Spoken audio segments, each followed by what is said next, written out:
રામ રામ, જય માતાજી. આપણી સરકાર પાસે વિનંતી છે કે સરકાર કોઈ પણ ધંધો કરતો હોય એને કરવા દો.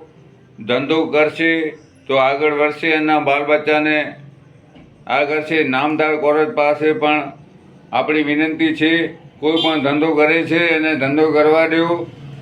ઇલીગલ કાંઈ નથી. જે ધંધો કરે છે કોઈને નડતો ન હોય એને ધંધો કરવા દો. જો ધંધો કરશે, કમાવશે તો એના બચ્ચા ને પાડશે. અને સરકાર પોતે કહે છે નિર્ભર બનો.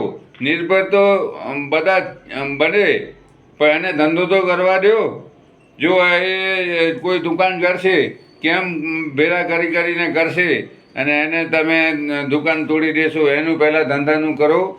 અને જે અરજી આપો આવે છે એને સરકારને પૂછવું જોઈએ કે ભાઈ તું દબાણમાં છે કે લીગલમાં છે. જે બીજાની અરજી કરે છે એને સરકારને પૂછવું પડે કે આપણી વિનંતી છે, પૂછો કે આ ભાઈ શું કામ તને શું નડે છે? આ ભાઈ તારો ને એનો શું વાંધો છે? એ તો જે પણ વાંધો હોય એ આપસમાં, જો ચૂંટેલો માણસ હોય, ધારાસભ્ય હોય, મુખ્યમંત્રી હોય, એના બધા છોકરા કહેવાય. કે ધંધો કરતા હોય ન કરતા બધા એના છોકરા કહેવાય. વિરોધ પાર્ટી હોય, જીતી ગયા એટલે એના છોકરા કહેવાય. તો એને એકને મારીને નાખવું જોઈએ, સજા આપવી જોઈએ. જો દુકાન પડી જાય તો માણસ મરી જાય. જે કેમ મરી જાય? એના 5-7 જેવા ખાવાવાળા હોય તો ક્યાંથી ખાવાનું કાઢે? તો 5 જણા ભેગા મરી જાય. એ લોકો બિચારા શું કરે?